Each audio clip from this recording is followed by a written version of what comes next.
ആത്മാർത്ഥതയോട് കൂടി എന്ത് കാര്യം ചെയ്യാൻ നിന്നാലും നടക്കുമെന്ന് ഞാൻ കുറേ കേട്ടിട്ടുണ്ട്. പക്ഷേ എൻ്റെ കാര്യത്തിൽ ആത്മാർത്ഥത ഉണ്ടോ എന്ന് ചോദിച്ചു കഴിഞ്ഞാൽ ഉണ്ട്. പക്ഷേ മടി എന്ന് പറയുന്ന ഒരു സാധനം കയറി വരുന്നതുകൊണ്ട് ഈ ആത്മാർത്ഥത ഇടയ്ക്കിടയ്ക്ക് ഞാൻ മറന്നു പോകാറുണ്ട്.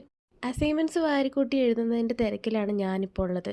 കഴിഞ്ഞ 3-4 മാസം മുമ്പ് തന്ന ഒരു അസൈൻമെൻറ്റ്സ് ആണ്. ഒന്നല്ല 8 അസൈൻമെൻറ്റ് തന്നിട്ടുണ്ട്. എന്നിട്ട് അതെന്താണെന്ന് കൂടി മനസ്സിലാക്കാൻ പോലും എനിക്ക് ഇതുവരെ കഴിഞ്ഞിട്ടില്ല. എൻ്റെ വിചാരം 12 അസൈൻമെൻറ്റ് ഉണ്ടെന്നായിരുന്നു.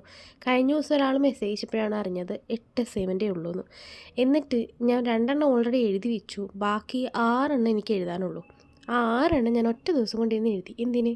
നാളെ വേണമല്ലോ എനിക്ക് സബ്മിറ്റ് ചെയ്യാൻ വേണ്ടിയിട്ട്. ഇതാണ് എൻ്റെ പ്രശ്നം. ആത്മാർത്ഥത കൂടിപ്പോയതുകൊണ്ടാണെന്ന് തോന്നുന്നു. എന്ത് കാര്യമായാലും ഇങ്ങനെ തന്നെയാണ് കേട്ടോ. എക്സാം ആണെങ്കിൽ അതിൻ്റെ തലേ ദിവസം രാത്രി 12 മണിക്ക് ഇരുന്ന് പഠിക്കാൻ തുടങ്ങും. എന്നെപ്പോലെ ആണോ എല്ലാവരും? അല്ല അല്ലേ. എന്നെപ്പോലെ എല്ലാവരും ആവില്ലല്ലോ. എന്നെപ്പോലെ ഞാനല്ലേ ആവുള്ളൂ. ഞാൻ എന്ത് പണ്ടത്തിയാണല്ലേ. അങ്ങനെ ഇരുന്നപ്പോൾ വീഡിയോ എടുത്തപ്പോൾ എന്താ എൻ്റെ ഈ ഒരു നൈറ്റ് ഡ്രസ്സ് എങ്ങനെയുണ്ട്? നൈറ്റ് ഡ്രസ്സ് അല്ല, നൈറ്റി എന്ന് പറയാം. മാക്സിന്നോ നൈറ്റി എന്നൊക്കെ പറയാം.